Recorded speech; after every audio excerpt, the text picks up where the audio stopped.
Syekh Nawawi Al-Bantani dalam kitabnya yang berjudul Nasahihul Ibad, mana beliau mengatakan, saudara, sayati zamanun ala ummati, akan datang suatu masa kepada umatku, zaman yang bagaimana? Yafirruna minal ulama'i wal fuqaha, di mana umatku rame-rame lari dari ulama dan fuqaha. Orang alim ditinggal, ahli fikih ditinggal. Nah, kalau itu sudah terjadi, saudara, apa selanjutnya dikatakan? Fayabtalihimullah bisalati baliyatin, maka Allah, saudara, Allah akan menimpahkan musibah kepada umat yang meninggalkan ulama dengan 3 musibah yang besar, saudara. Inna lillahi wa inna ilaihi raji'un. Kematian para ulama jangan dipandang remeh. Kematian para ulama jangan dipandang sesuatu yang sederhana, saudara. Kematian para ulama adalah musibah bagi kita semua. Kematian para ulama adalah kerugian bagi kita semua. Kenapa? Karena ulama itu sumber ilmu. Dari mana kita dapat ilmu kalau bukan dari ulama? Dari mana kita belajar ilmu kalau bukan dari ulama? Dari mana kita mengambil ilmu kalau bukan dari ulama?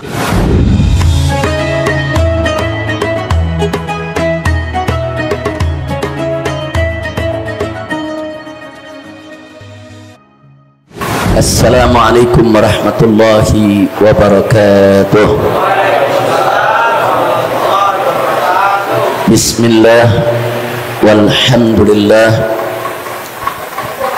wala hawla wala quwwata illa billah.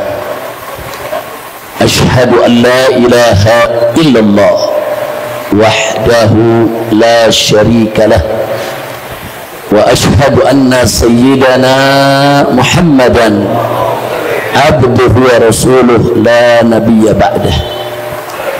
Allahumma salli wa sallim wa barik ala sayyidina wa habibina wa syafi'ina wa maulana nabiyyina Muhammadin wa ala alihi at-tahirin wa ashabihi al-ghurri al-mayamin wa man tabi'ahum bi ihsanin ila yaumiddin. Amma ba'd.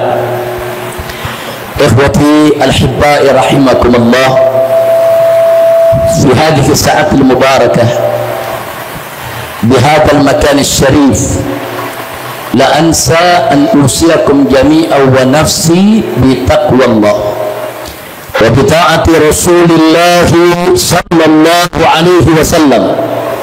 فنسأل الله سبحانه وتعالى أن يهدينا إلى صراطه المستقيم ويجعلنا من المتقين ويدخلنا جنته جنة النعيم بحق سيد المرسلين والحمد لله رب العالمين. تقبل الله منا ومنكم وتقبل يا كريم.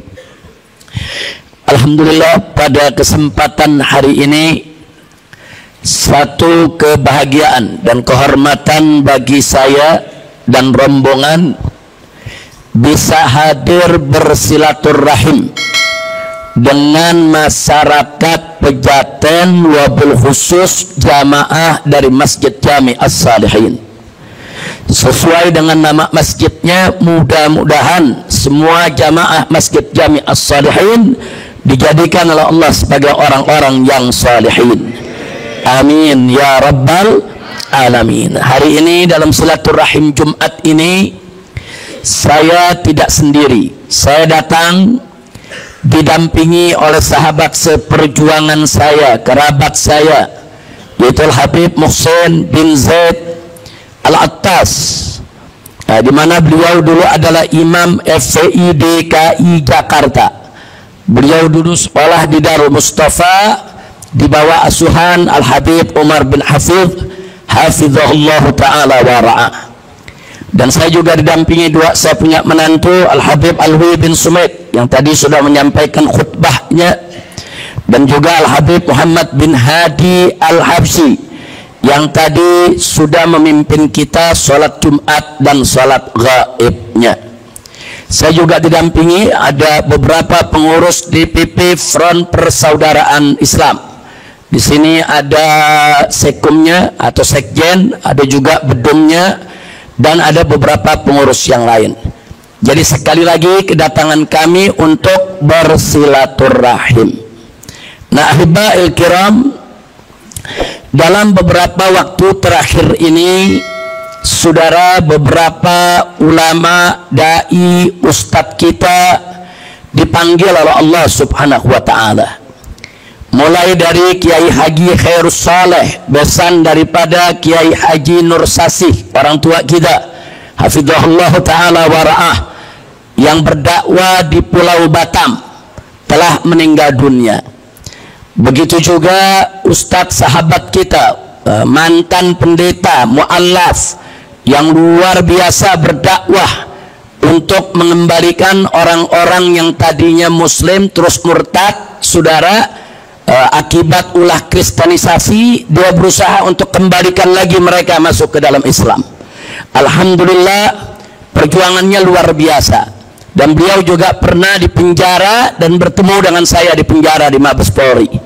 Nah, kita sama-sama berdakwah di sana. Di sana dulu juga ada Habib Ali bin Alwi Al-Attas yang juga menemani saya di dalam penjara. Beliau adalah saat ini sebagai bedom FPI. Jadi Ustadz Yahya Waloni juga sudah meninggalkan kita. Dan kemarin siang, ulama besar Betawi, muallim Betawi, saudara, banyak kiai-kiai di Jakarta ini yang belajar dengan beliau. Beliau ini selama ini dianggap sebagai pengganti daripada almarhum Kiai Haji Syafi'i Hazami.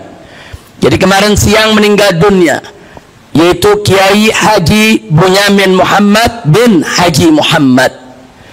Jadi kemarin siang beliau meninggal dunia, dan setelah asar jelang maghrib langsung dimakamkan, yaitu di depan musola yang memang bersebelahan dengan rumah tinggal beliau. Beliau seorang ulama yang luar biasa, orangnya pendiam tapi ilmunya luas, akhlaknya mulia, dan sangat menghormati saudara para ulama, baik yang tua maupun yang muda.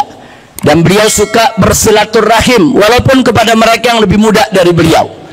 Beliau santun, beliau ramah, saudara. Suaranya menyejukkan, dakwahnya begitu mendalam, dan beliau ahli fikih, saudara, untuk masyarakat Betawi. Nah, tapi di balik daripada kelembutannya, kesantunannya, keramahannya, saudara, beliau selalu mendukung perjuangan saya dan kawan-kawan.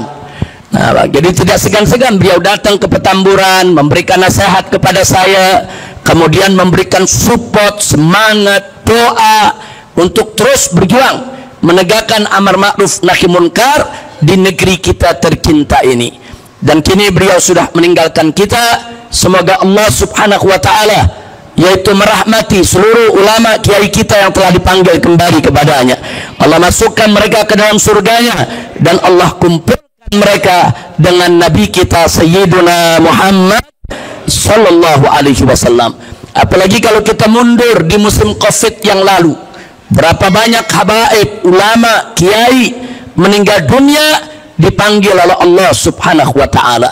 Habail kiram, kematian para ulama jangan dipandang remeh. Kematian para ulama jangan dipandang sesuatu yang sederhana, saudara. Kematian para ulama adalah musibah bagi kita semua. Kematian para ulama adalah kerugian bagi kita semua. Kenapa? Karena ulama itu sumber ilmu. Dari mana kita dapat ilmu kalau bukan dari ulama? Dari mana kita belajar ilmu kalau bukan dari ulama? Dari mana kita mengambil ilmu kalau bukan dari ulama? Maka itu dalam satu hadis sahih yang diriwayatkan oleh Imam Bukhari dan juga diriwayatkan oleh Imam Muslim, tegas Nabi mengatakan, atau kama qala Nabi sallallahu alaihi wasallam, innallaha la yaqbidul ilma intiza'an yantazi'uhu minan nas. Atau di riwayat yang lain, minal ibad. Jadi sesungguhnya Allah itu tidak mencabut ilmu begitu saja ditarik daripada para hambanya. Enggak, saudara. Jadi bagaimana cara Allah mencabut ilmu dari kita? Nabi mengatakan, walakin Allah, akan tetapi Allah yaqbidul ilma biqabdil ulama. Allah mencabut ilmu dari tengah-tengah hambanya dengan mewafatkan para ulamanya.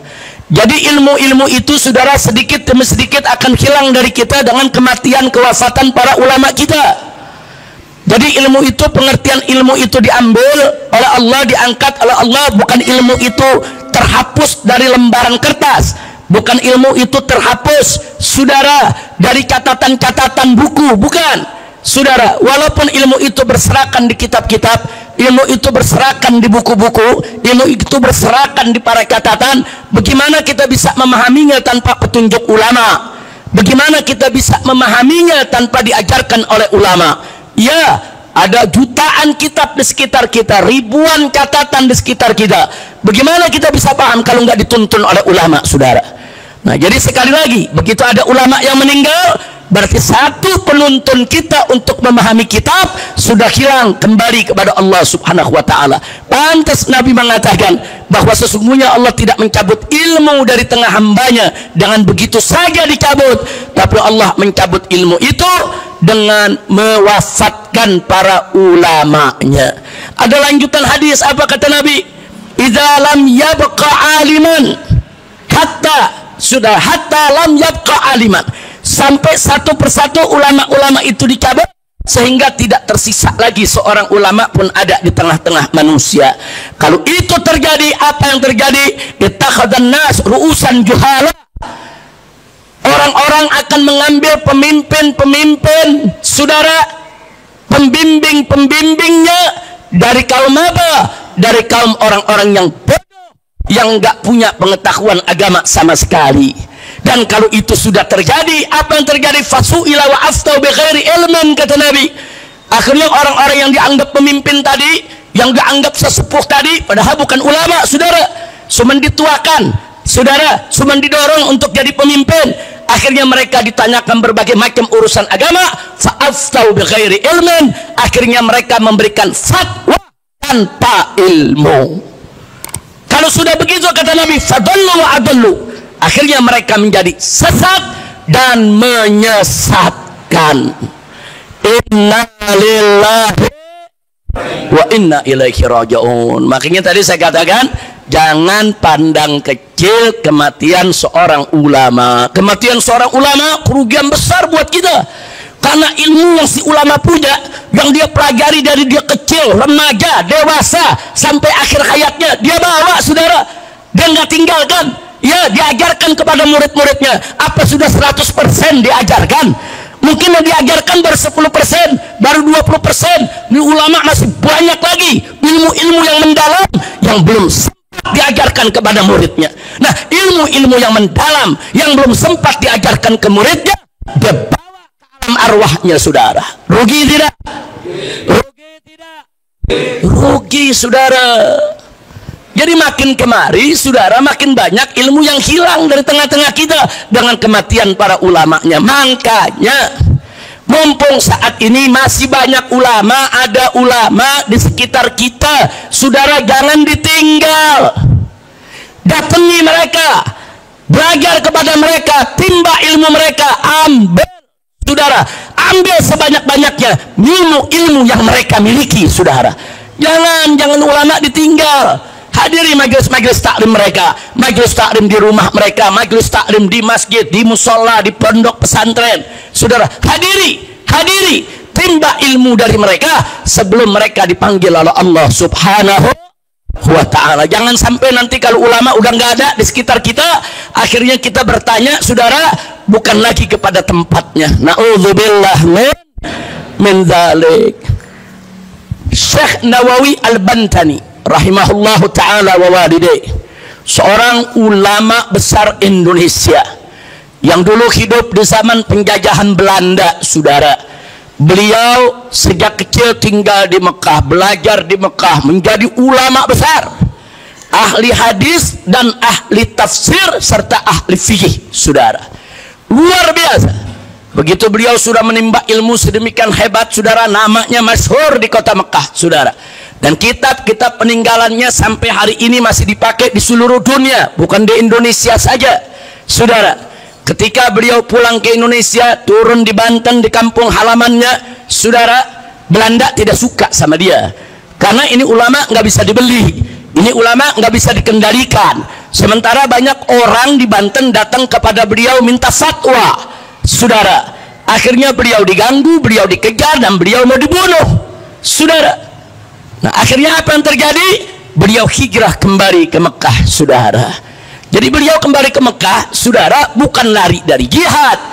Jangan kita fitnah ulama. Beliau menjaga ilmu. Kan memang mesti bagi-bagi tugas, saudara. Ada yang jihad dengan ilmunya, ada yang jihad dengan senjatanya, ada yang jihad dengan hartanya, saudara. Kalau semua berjihad hanya dengan nyawanya, sementara yang punya harta tidak mau jihad dengan hartanya, bagaimana jihad bisa dipersenjatai? Nah, makanya kalau kita lihat dalam Al-Quran, saudara, wajahidu bi amwalikum wa anfusikum, jihadlah kamu dengan hartamu dan jiwamu. Harta dulu disebut, saudara. Kenapa? Karena harta itu yang akan melatih, membentuk, saudara, para tentara Allah, mempersenjatai mereka, melengkapi mereka dengan peralatan, saudara. Jihad itu bagi-bagi tugas. Nah, jihadnya para ulama dengan ilmu, saudara. Makanya Syekh Nawawi Al-Bandani berjihad dengan ilmu, saudara. Disebarkan ilmunya, beliau karang kitab-kitabnya, menyebar saat ini bukan di Banten saja, saudara, di seluruh tanah air Indonesia, bahkan di seluruh dunia. Kalau kita ke Mekah, ke toko-toko kitab di Mekah, semua di sana berserakan karangan-karangan daripada Syekh Nawawi Al-Bandani. Setelah itu lahir lagi ulama-ulama lain, saudara, dari Indonesia, seperti Syekh Ahmad Khatib Al-Minangkabawi, saudara. Enggak sampai di situ, saudara, masih ada lagi yang terakhir, ahli hadis diakui oleh dunia, Syekh Yasin Sadani, saudara. Jadi ulama-ulama Indonesia yang kelas dunia banyak, saudara. Dari zaman Belanda pun banyak, dan jangan sekali-kali kita bersuudzon kepada mereka. Nah, jadi ada ulama yang jihad dengan ilmu, lanjutkan jihad dengan ilmunya. Dan dari dulu, dari zaman penjajahan Belanda, saudara, udah banyak pondok-pondok pesantren berdiri, kiai-kiai ngajar santrinya, saudara. Kalau kita lihat pondok pesantren Sidagiri di Jawa Timur, saudara, itu bentengnya Ahlus Sunnah wal Jamaah, itu usianya sudah hampir 300 tahun. Dari sebelum Indonesia lahir, Indonesia belum ada, pesantren udah ada, saudara.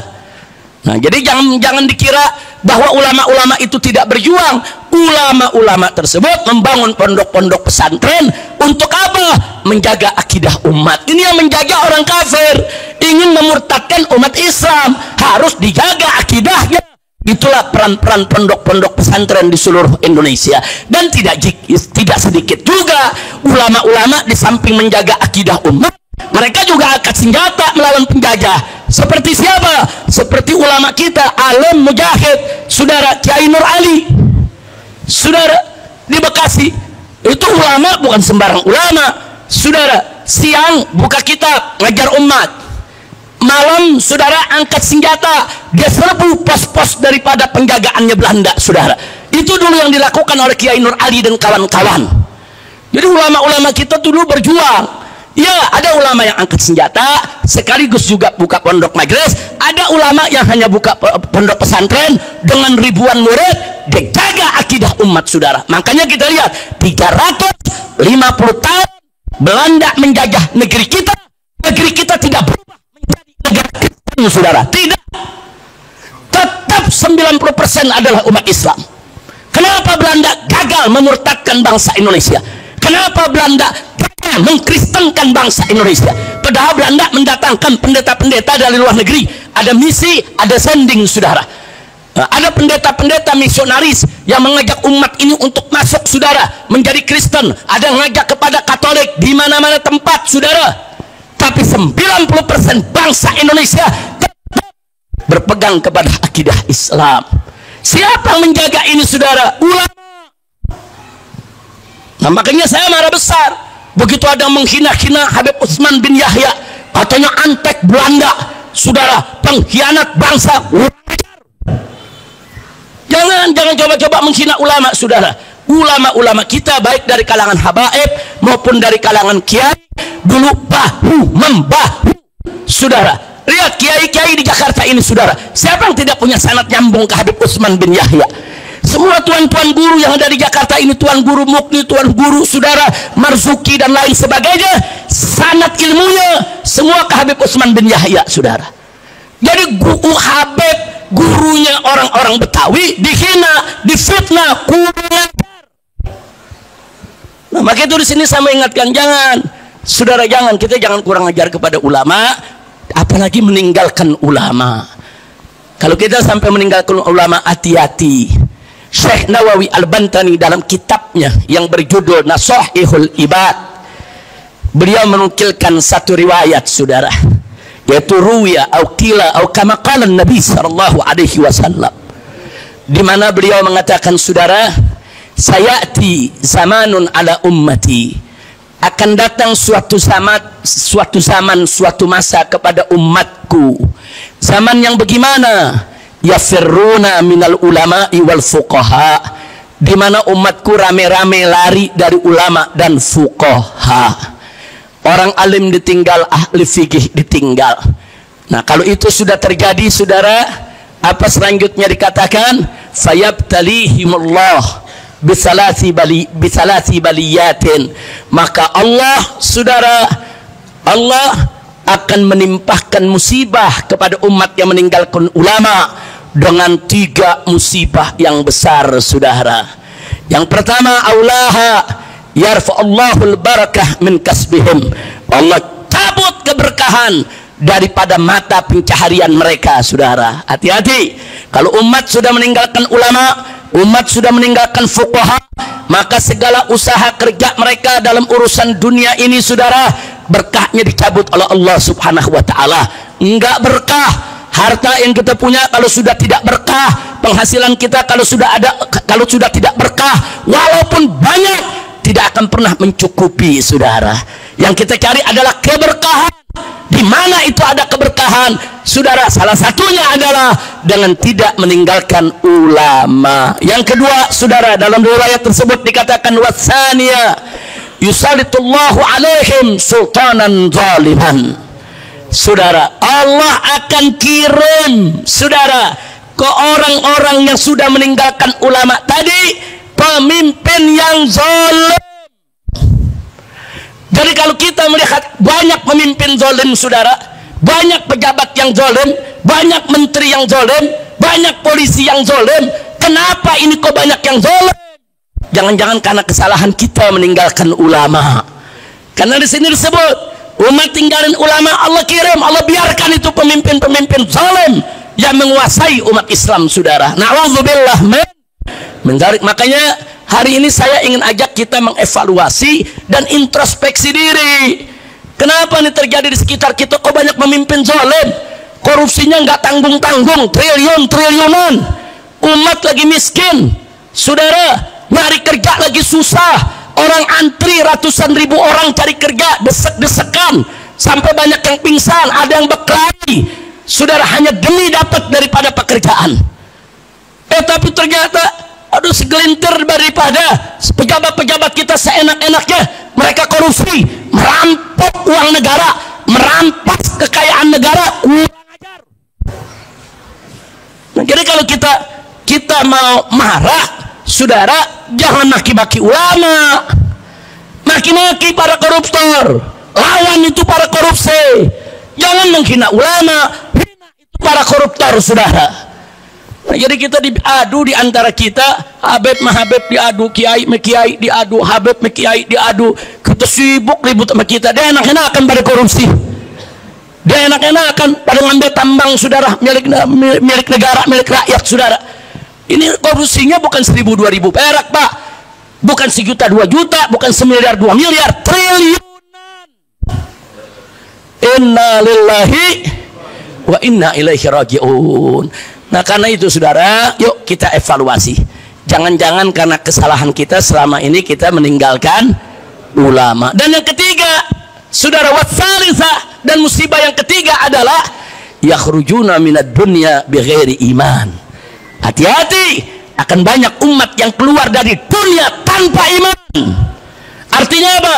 Kalau ulama ditinggal, ulama enggak didengerin, saudara, ulama diremehkan, jangan kaget kalau akan banyak umat Islam yang murtad, saudara.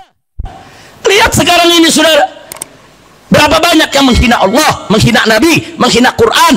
Menghina Allah itu murtad, menghina Nabi itu murtad, menghina Quran itu murtad.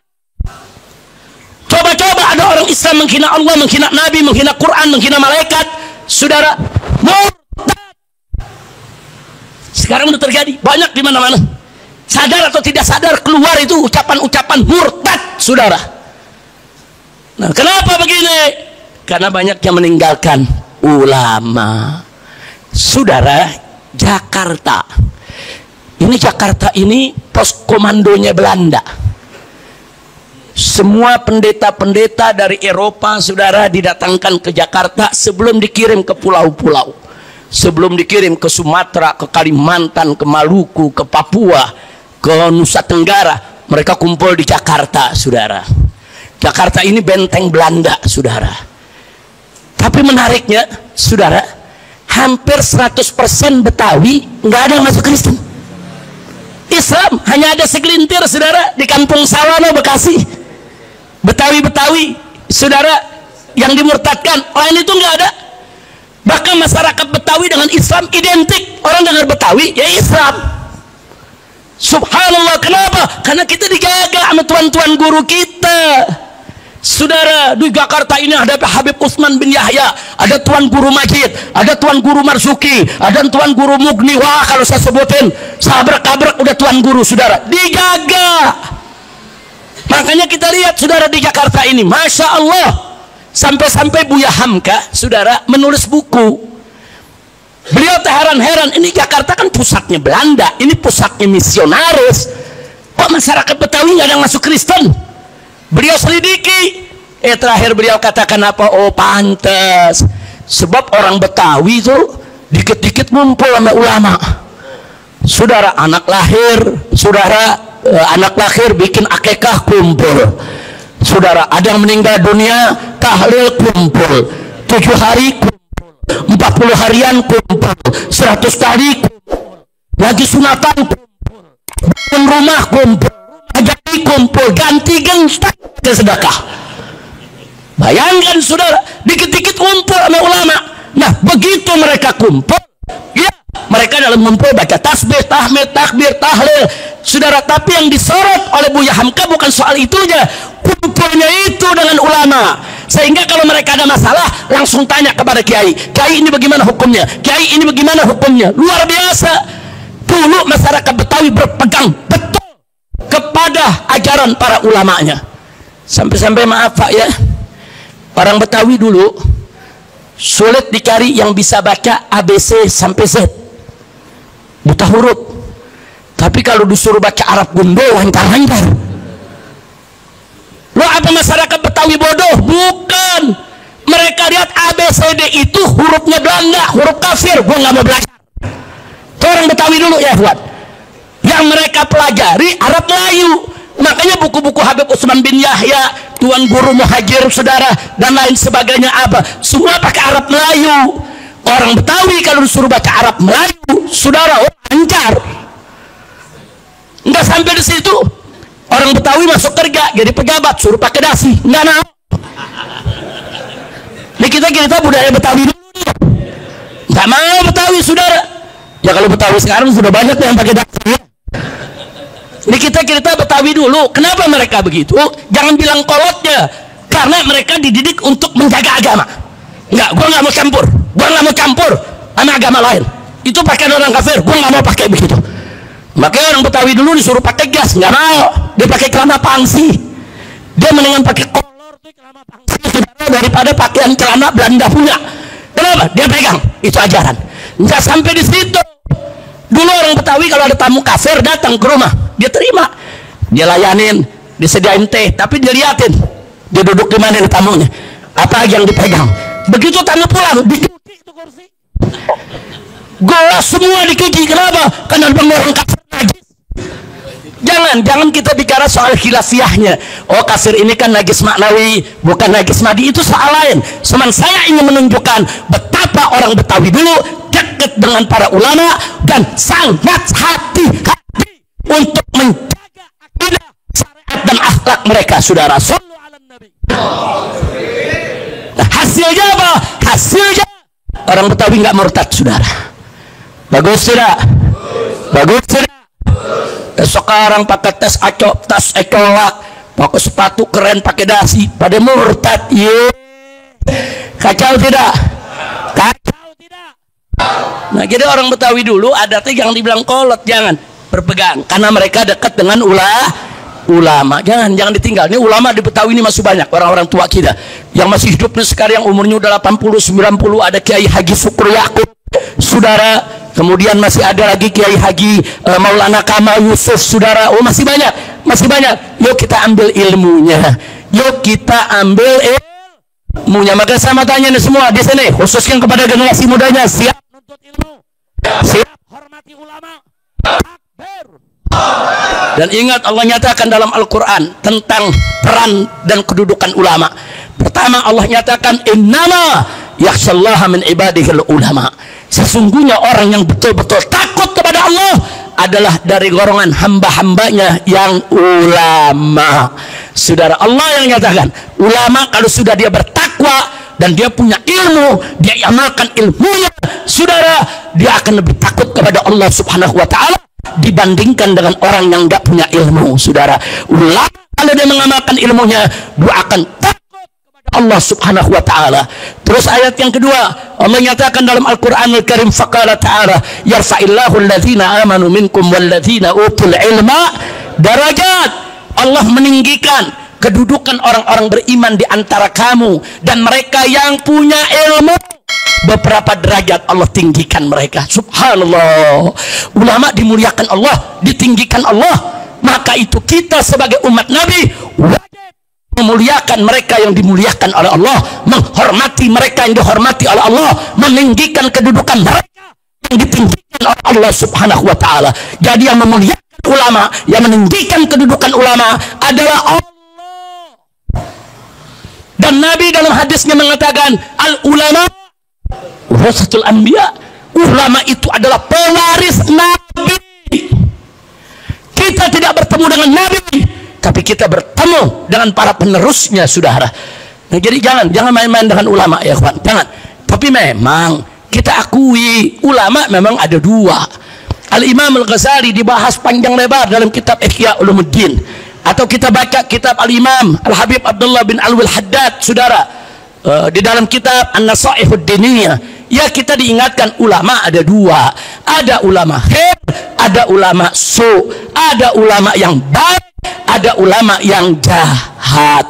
Yang wajib kita hormati, kita tinggikan kedudukannya, kita ikuti, ambil ilmunya adalah ulama khair, ulama yang baik, ulama yang betul-betul takut kepada Allah Subhanahu wa ta'ala, ulama yang ucapan dengan perbuatannya sejalan, ulama yang tidak menjual ayat, ulama yang terus berdakwah hanya untuk mencari ridha Allah, ulama yang sayang kepada umat dan terus membimbingnya ke jalan yang benar. Wajib kita ikuti mereka. Bahkan ulama-ulama macam ini tempat kita bertanya. Allah yang suruh. Apa kata Allah dalam Al-Quran? Fas'alu ahla dzikri in kuntum la ta'lamun. Yaitu kata Allah, fas'alu, tanyakanlah ahlu dzikri. Siapa itu ahlu dzikri, saudara? Ahlu dzikri itu adalah saudara ulama, fuqaha. Allah yang suruh tanya kepada mereka, in kuntum la ta'lamun, kalau kamu tidak mengetahui suatu masalah. Jadi kalau zaman sekarang tahun-tahun ini, saudara, ada dai muda seenaknya ngomong taklid haram, taklid haram. Saudara, taklid ada yang haram, ada yang wajib, saudara. Jadi siapa bilang taklid itu haram bagi orang awam? Orang awam boleh, bahkan wajib mengikuti guru-gurunya, mengikuti imamnya, mengikuti panutannya, saudara.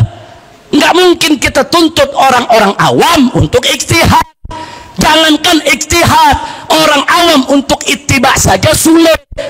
Memegang satu pendapat dengan tahu dalil, memegang pendapat dengan tahu dalil itu kalangan muta'allimin, kalangan santri, kalangan terpelajar, saudara. Kalangan ulama memang bisa jadi mujtahid, tapi kalangan awam mereka hanya bisa jadi muqallid, kecuali dalam hal yang prinsip, baru nggak boleh taklid. Nih semua di sini nih, kalau ditanya percayakah Allah itu Maha Esa? Jawab yang kompak, percaya, yakin, beriman. Kemudian tahu-tahu ditanya, dari mana ente percaya? Dia jawab, kata guru saya. Nggak boleh. ini soal prinsip, nggak boleh jawabnya kata guru saya, saudara. Kau ditanya, kenapa kau yakin Allah itu Maha Esa? Jawabnya, karena Allah berfirman, Qul huwallahu ahad. Katakanlah bahwa Allah itu ahad, Maha Esa, tidak berbilang. Kalau dia nggak hafal tuh ayat, dia lupa dalil ayatnya, sekurangnya dia pakai dalil akalnya, logikanya. Kau yakin Allah itu Maha Esa? Yakin. Kenapa kau yakin? Ya iya, kalau Allah ada dua, ada tiga, bisa berantem dong. Yang satu mau pagi, yang satu mau malam, berkelahi. Nah kalau Tuhan berkelahi, itu alam semesta. Betul? Itu logika ringan. Kalau dia bisa jawab begitu, selesai. Dia bukan muqallid, dia tidak taklid, saudara. Jadi kalau soal Allah sebagai Tuhan yang Maha Esa, nggak boleh kita taklid. Nah, jadi harus tahu dalil. Syukur-syukur tahu dalil dari Quran atau Sunnah. Sekurangnya logikanya berjalan. Yakin Allah itu tidak beranak dan tidak diperanakan? Yakin. Dari mana kau bisa yakin sedemikian rupa? Allah yang berfirman, lam yalid wa lam yulad. Selesai, saudara. Nggak boleh dia taklid. Atau sekurangnya dia pakai logikanya. Ya iya, kalau Tuhan beranak berarti Tuhan punya jenis kelamin dong. Jadi Tuhan laki apa perempuan? Kalau Tuhannya laki punya bini dong. Bini Tuhan yang mana? Kalau Tuhannya perempuan punya laki, nah lakinya yang mana? Kalau Tuhan beranak, bidangnya siapa? Kira-kira paham nggak? Paham nggak? Nah, maka itu nggak mungkin Tuhan itu beranak diperanakan. Itu nggak sesuai dengan kemuliaan sifat-sifat Allah. Cukup. Dia udah nggak taklid, saudara. Ini gara-gara ngomong begini nih, saudara, dulu saya dilaporin polisi. Saya bilang Tuhan tidak beranak dan tidak diperanakan. Sebab kalau Tuhan beranak, saudara, siapa dia punya bidangnya? Ada yang marah, dilaporin polisi. Dasar PA. Nah kan kita lagi ngajarin akidah umat Islam, betul? Kita lagi ngupas suratul Ikhlas di atas mimbar.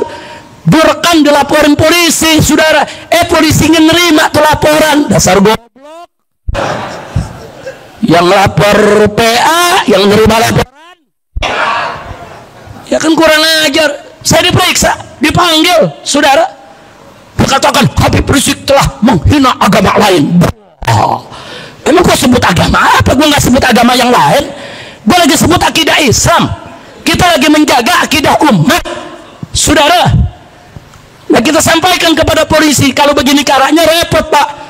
Besok saat Idul Kurban, umat Islam rame-rame motong sapi, nanti orang Hindu yang nyembah sapi lapor polisi. Pak polisi, kami dipotong oleh orang Islam. Kacau tidak? Kacau tidak? Gak bisa ditangkap dong panitia korban semua. Jangan. Kita hormati keyakinan mereka. Kita nggak mau menghina akidah mereka. Kita lagi bicara akidah kita, saudara. Sapi itu dalam Islam memang salah satu jenis hewan kurbankan. Bahkan satu sapi boleh buat satu orang, bahkan boleh sampai 7 orang. Itu ajaran Islam syariat, bukan lagi hina agama lain. Kira-kira jelas gak? Paham gak? Gara-gara begini saya dilaporin, udah macam-macam. Pasalnya pasal dicari-cari. Pasalnya dicari-cari, pasal belum ketemu, saya udah ditangkap duluan. Masya Allah, kacau tidak? Kacau tidak? Nah, maka itu saya tegaskan sekali lagi, kita ini lagi bahas akidah umat Islam, tauhidnya umat Islam, syariatnya umat Islam. Kita sedang tidak membahas daripada akidahnya orang lain. Betul? Betul? Jadi saya mau tanya, saudara, siapa yang Maha Esa? Siapa yang Maha Esa? Siapa yang Maha Esa? Siapa yang tidak beranak dan tidak diperanakan? Siapa yang Maha Besar? Siapa yang Maha Kuasa? Takbir. Shallu ala Nabi. Nah, baik saudara. Nah, ini penting, saudara. Jadi ulama yang lagi pada ngajar tabligh di mana-mana, saudara, bukan hanya ditinggalkan, bahkan diperkarakan. Saudara, ajarannya dikriminalisasi. Sama seperti yang dialami oleh almarhum Ustadz Yahya Walani. Dia lagi bicara, saudara, dulu saya orang Kristen, saya nyembah Tuhan yang begini-begini. setelah saya masuk Islam, setelah saya kenal Islam, ternyata Tuhan nggak begitu sifatnya. Tuhan sifatnya begini. Saya yakin ini akidah yang benar. Saya masuk Islam dan saya yakin yang dulu saya ikuti itu salah. Ditangkap, dipenjara, saudara. Ini negara mau jadi apa, saudara?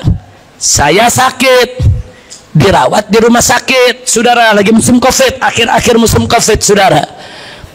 Masuk rumah sakit, saudara.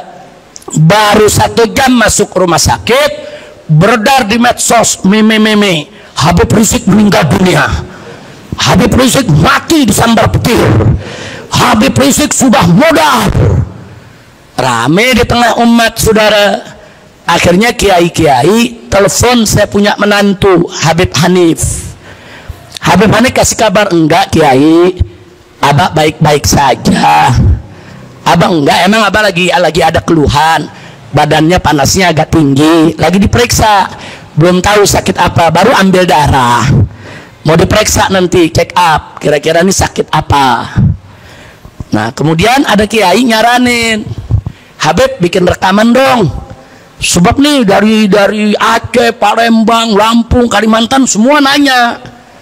Nah Habib bikin rekaman deh, menyampaikan kalau Habib baik-baik saja. Ya Habib Hanif bikin rekaman. Alhamdulillah kepada semua para ulama, para habaib, para kiai, para jamaah umat Islam, saya sebagai menantu Habib Rizik mengabarkan kalau abah saat ini baik-baik saja. Tangkap, penjara 1 tahun. Apa kata polisi? Habib Hanif bohong. Habib Rizik lagi sakit dibilang baik-baik saja. Kan Habibnya lagi dirawat, berarti lagi sakit. Disebut baik-baik saja, berarti Habibnya bohong. Dan kebohongan ini telah menciptakan keonaran di tingkat nasional. Tangkap, 1 tahun penjara, saudara. Nah terus, saudara, begitu saya diperiksa, kita diganggu terus. Ntar tentara datang, polisi datang, wali kota datang, saudara. Acak-acak itu rumah sakit, saudara. Nemuin saya nggak berani, saya kan dirawat di kamar. Nemuin saya nggak berani. Yang ditemuin kepala rumah sakitnya, dokternya, perawatnya, satpamnya, semua diganggu. Nah, saya nggak enak ke rumah sakit. Ya Allah, gara-gara kita di sini rumah sakit diganggu, sampai alat-alatnya ditarik, kabel diputusin, saudara. Tapi masuk kamar saya nggak berani. Kok nggak berani? Ya bencong, mana berani, saudara. Nggak berani masuk. Nah kemudian saya nggak enak hati. Nggak enak hati, saya sampaikan kepada yang punya rumah sakit, sudah deh, saya pulang aja. Habib belum selesai nih. Ini hasil apa namanya periksanya lagi dibawa ke laboratorium. Dulu saat itu Pak, untuk periksa COVID nggak sejam selesai. Kan nunggu ada 2 hari 3 hari baru ada hasil. Kalau sekarang kan enggak, 5 menit udah dapat ketahuan. Periksa 5 menit langsung ketahuan COVID apa enggak. Saat itu belum, saya mesti nunggu, saudara. Nah jadi saat itu saya bilang ya udahlah, ntar hasil laboratoriumnya kirim aja ke rumah. Saya belum tahu saya sakit apa, mungkin COVID, mungkin juga bukan COVID, wallahu a'lam, saudara. Nah akhirnya sudah, saya bilang saya pulang. Itu di depan gerbang, saudara, semua dikepung, intel, polisi, tentara. Nah bagaimana saya cara pulang? Saya tanya yang punya rumah sakit, ada pintu belakang nggak? Ada. Lewat mana? Lewat gudang. Nah, terus habis dari gudang kemana? Ya ke belakang, lewat kampung, Beb. Ya udah kita lewat situ. Begitu kita pulang nggak ada polisi yang tahu, ya kawan. Akhirnya apa? Satu rumah sakit ditangkap semua, disalahin semua. Kemana tuh Habib Rizik? Sampai pemimpin rumah sakit, saudara, diperiksa. Walaupun setelah itu dilepas lagi, dokternya diperiksa, bahkan salah satu dokternya pemimpin rumah sakit, saudara, ditangkap, saudara, diperiksa dan masuk pengadilan. Walaupun setelah itu dibebaskan, saudara. Jadi ini apa? Nah begitu saya pulang, rumah sakit minta Habib bisa berikan testimoni ya. Tahu testimoni ya? Bagaimana sih kesan pesan saya dirawat di situ? Dan saya sampaikan, cuman ada 2 menit ya, Wak. Alhamdulillah saya dirawat di rumah sakit Umi. Di sini pemiliknya baik, dokternya baik, kemudian perawatnya juga baik, saya diperlakukan dengan baik. Udah gitu di sini juga setiap waktu sholat kita diingatkan, terdengar azan, Saya senang dengan rumah sakit ini. Saya doakan mudah-mudahan maju. Dan saya akan pulang hari ini karena alhamdulillah kondisi saya baik-baik saja. Ditangkap juga, saudara. Ditangkap. Saya dibilang berbohong. Kok sakit bilang baik-baik saja. Nah kan gua belum dapat hasilnya, goblok. Saudara, akhirnya begitu saya pulang ke Sentul, saudara, hari Seninnya baru tuh dari RSKM dikirim hasil saya. Dinyatakan Habib Rizik terkena COVID dan harus isolasi mandiri 14 hari. Kebetulan saya sudah ambil inisiatif dari sebelum masuk rumah sakit, saya sudah isolasi 1 minggu. Nyambung dengan rumah sakit yang 2 hari, saya melanjutkan seminggu lagi, saudara. Itulah, begitu saya melanjutkan, saya berangkat ke Kerawang, terjadilah peristiwa KM 50. Nah, itu jangan cerita itu panjang, sampai sore nggak selesai itu cerita. Nah, cuman di sini sebelum saya akhiri, kenapa ini saya ungkap, saudara? Dari ulama zaman sekarang, kiai, ustadz, guru, bahkan syariat Islam bukan hanya ditinggalkan, tapi dikriminalisasi. Bukan hanya kriminalisasi habaib, bukan hanya kriminalisasi ulama, tapi yang berbahaya adalah kriminalisasi syariat. Kenapa saya katakan kriminalisasi syariat? Mari kita lihat, saudara. Nabi alaihi salatu wassalam, ia mengajarkan kepada umatnya, kalau sedang sakit, dibesuk orang, ditanya apa kabar, jawablah bikhair alhamdulillah. Apa arti bikhair alhamdulillah? Baik-baik saja alhamdulillah. Ajaran siapa tuh? Ajaran Nabi. Dan waktu Nabi sedang sekarat, Sayyidina Ali ada di dalam kamar. Setelah itu Sayyidina Ali keluar menemui para sahabat. Kenapa Sayyidina Ali kok bisa ada dalam kamar? Kan menantunya dan juga sepupu Nabi. Memang dari kecil Sayyidina Ali dipelihara oleh Nabi, saudara. Nah, Sayyidina Ali ditanya oleh para sahabat, bagaimana keadaan Nabi? Nabi sekarat nih, sebentar lagi meninggal. Apa jawab Sayyidina Ali? Alhamdulillah, Nabi bikhair, Nabi baik-baik saja. Itu kalau Sayyidina Ali di Indonesia sekarang kena tuh, ditangkap tuh, saudara, dibilang ngebohong tuh, ngebohongin sahabat semua, saudara.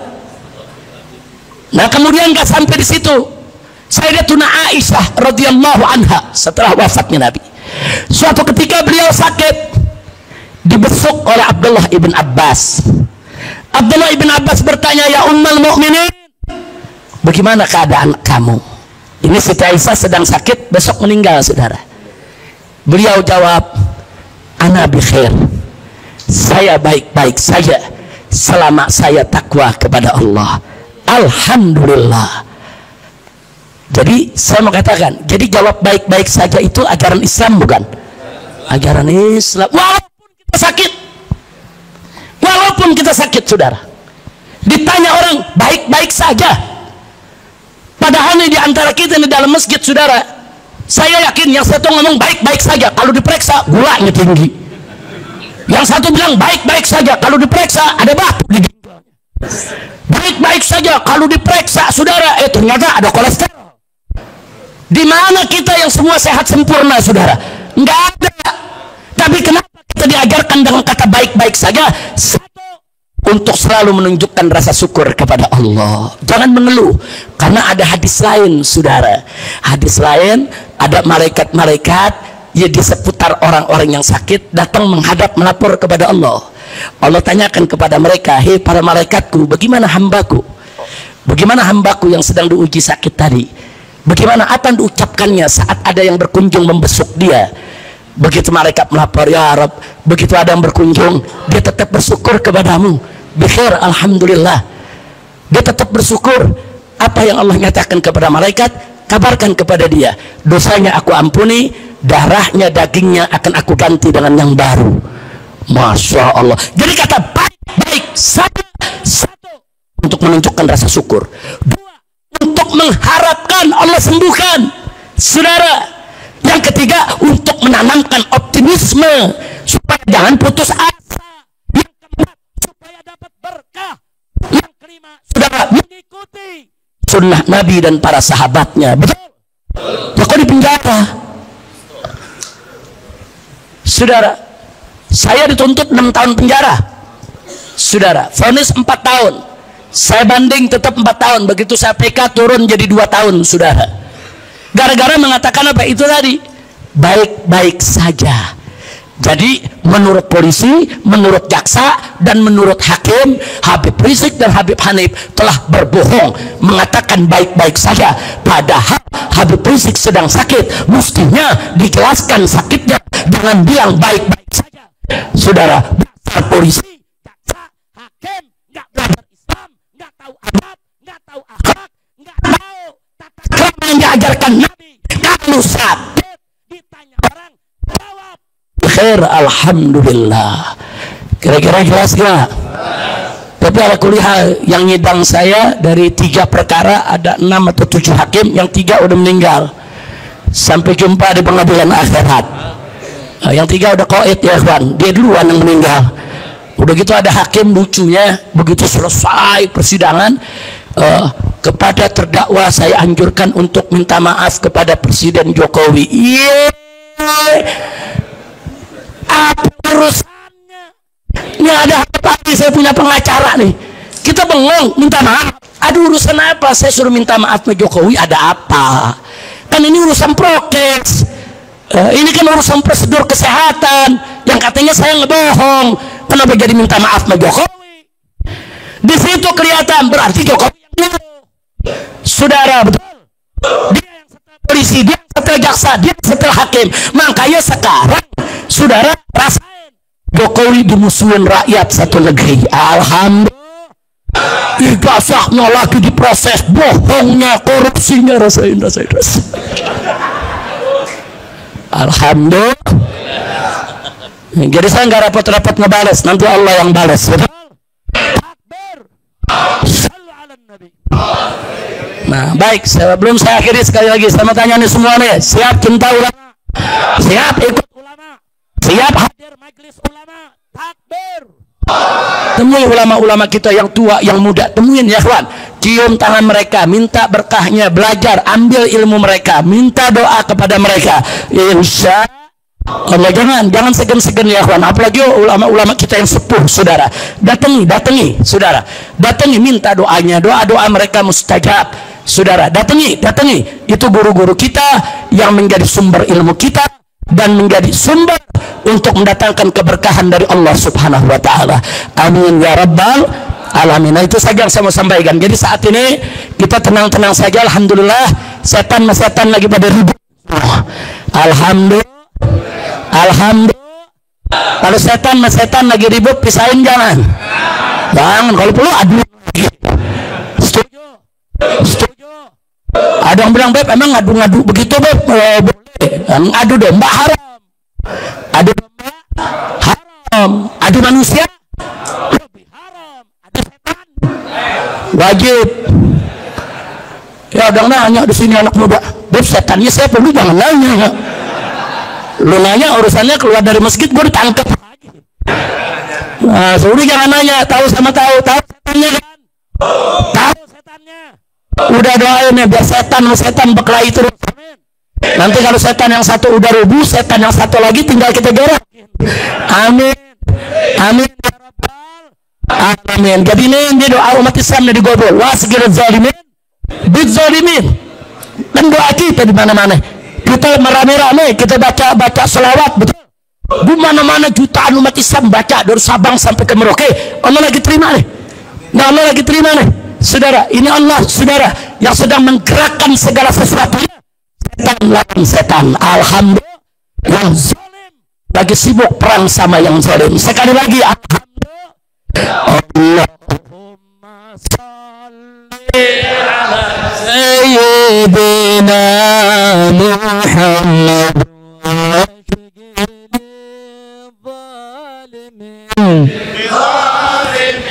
wa Allahumma salli ala sayyidina Muhammad wa ashghil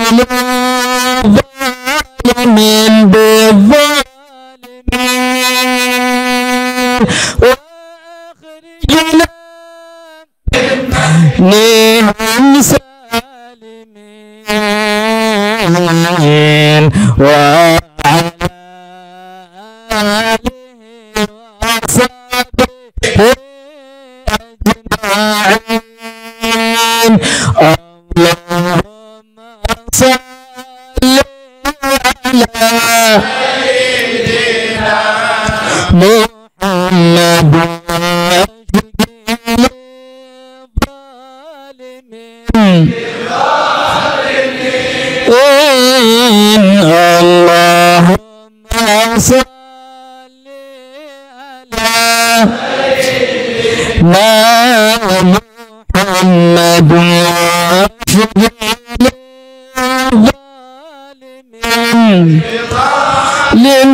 Alhamdulillah, mudah-mudahan apa yang sama kita sampaikan pada kesempatan siang hari ini jadi manfaat buat kita semua.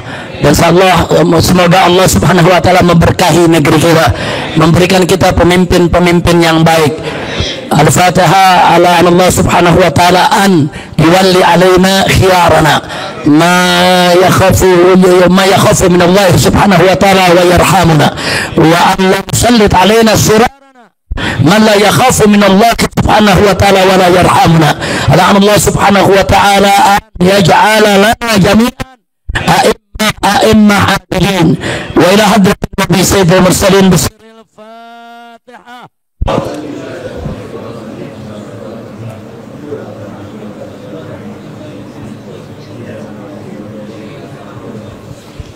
Talqin al-Zikr sama Habib Hussein bin Zaid. Qala Rasulullah sallallahu alaihi wasallam mabutu ana wa nabiyana min qabli la ilaha illallah